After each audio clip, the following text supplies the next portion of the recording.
I realized today why happiness deluded me. I can never be happy, always beating myself up,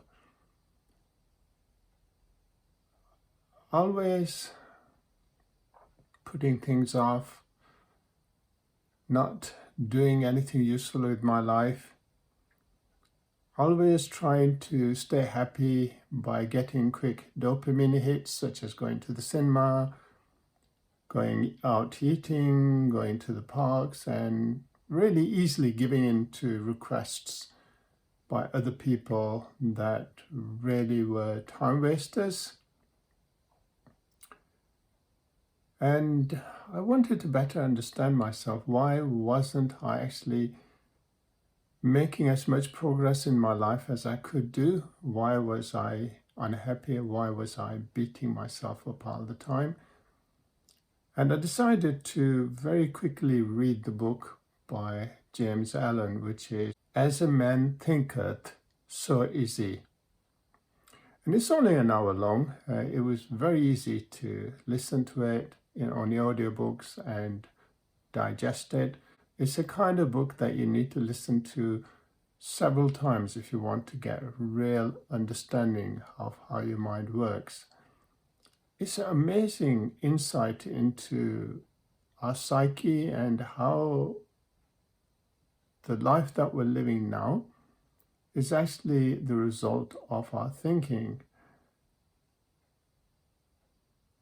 That was such a revelation to try and understand myself. And the other book that I read was by Richard Carlston,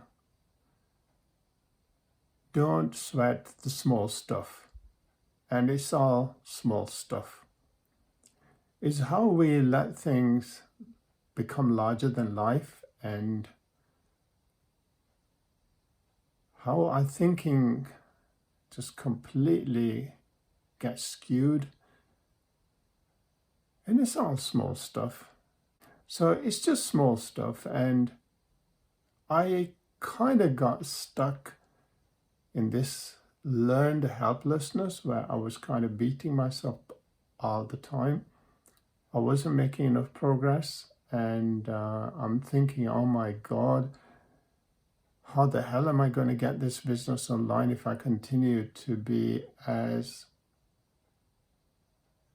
productive as I am, not really making much progress in life. In fact, I haven't really made much progress in my life over the last 2 years. How the hell am I going to do any of those things? The fear just completely shackles you. And I had to do something to try and get out of that mindset. So reading those two books, I finished one, the James Allen one, and I'm going through Don't Sweat the Small Stuff as we go along.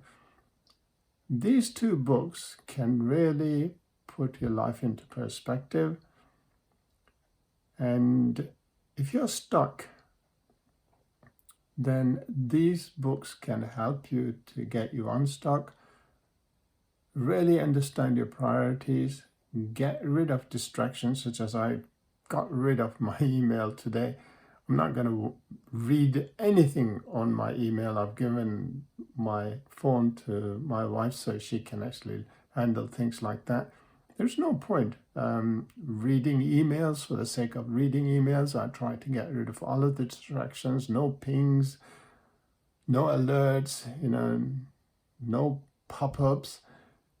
Just simply concentrating on the work I need to do and cultivate a mindset where I do a consistent amount of work every day. If you take breaks in between, you lose the train of thought, and then it's very difficult for you to pick up where you left off. So consistently working on a daily basis is the key to success. So it just means going to bed a bit earlier, getting a bit earlier, and even before the first client comes in, if I get up at 6, the first client comes in at 10, I would have at least done at least 2 hours of work. And today I timed myself. I did 2 hours of work at a time. So you have to give up almost all distractions. You have to give up almost all jollies. Try not to get those quick dopamine hits, like some people get dopamine hits by having cocaine, rather than get little dopamine hits all the time by achieving success. And I don't know why I didn't learn this at school.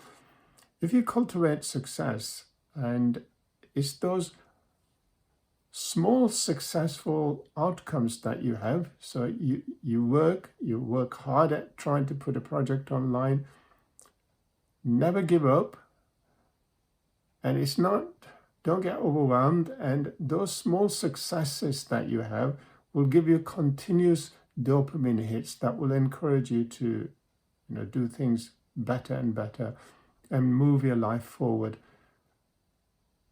It's like I've kind of woken up today from kind of mental stupor. And you have to make other sacrifices as well. Maybe I have to stop seeing as many clients as I used to. Maybe go with less money, maybe not worry about these things. There have to be some sacrifices. So maybe when my wife wants to go to the hairdressers in the town center, I can say, why don't you just go to the local shop, have it done, and then you can walk there and come back, or I can just drop you there and pick you up. Rather than wasting half a day going to the town center and doing it. I don't need a haircut. Come on, I can do without a haircut for 3 months. So if we want to go shopping, then do it in the evening. Use the day productively. It's a complete and utter mindset. It's a complete and utter. It's a completely different way of working and developing and growing, and it takes effort. Well, the alternative is to be very, very unhappy. Never be happy. Happiness just deludes you. You don't make any progress, and you beat yourself up more and more. You get up with a panic attack. You will never get happiness. The way I look at it is that if you continue this way, try and get those quick dopamine hits, you will never ever achieve true happiness. You will never have that fulfillment. But if you have a mindset of serving, and you want to put this business online because you want to serve people, if you can save people through knowledge and empowerment, if you can save lives, and I'll give you a quick example of that. I have knowledge that can prepare somebody for chemotherapy, and by preparing them for chemotherapy, they can actually live for another 10, 20, 30, 40 years. And it's so simple. But how can I actually tell people that? Because this is forbidden knowledge. It's simple. It is so simple. It's a no-brainer, but how can I tell this to people? I can't openly, not in the kind of society, this controlled society that we live in. But if I have a captive market, if people are actually listening to me as a life coach and I'm guiding them through life, I can prepare them for things like that. If they hurt themselves, break bones or soft tissue injury, I can teach them how to accelerate their healing by a factor of 4. If they're going for surgery, I can prepare them for surgery. I can do all kinds of things, which comes under kind of forbidden health, but I can't do that openly. But if I can actually do it in a coaching environment, then I can actually start to save lives.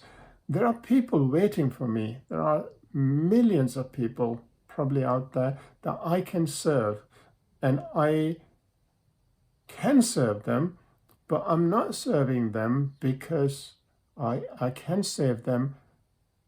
And the reason I'm not saving them is because at the moment I've got that learned helplessness where I can't even save myself. I want to save the world. I want to make a difference. I want to keep people safe. I have knowledge that can keep people safe. But at the moment, I'm going through that crisis myself, like crisis of faith, where I can't even save myself, let alone save other people. I'm hoping that today I've had a breakthrough and I can make good use of that. So wish me luck.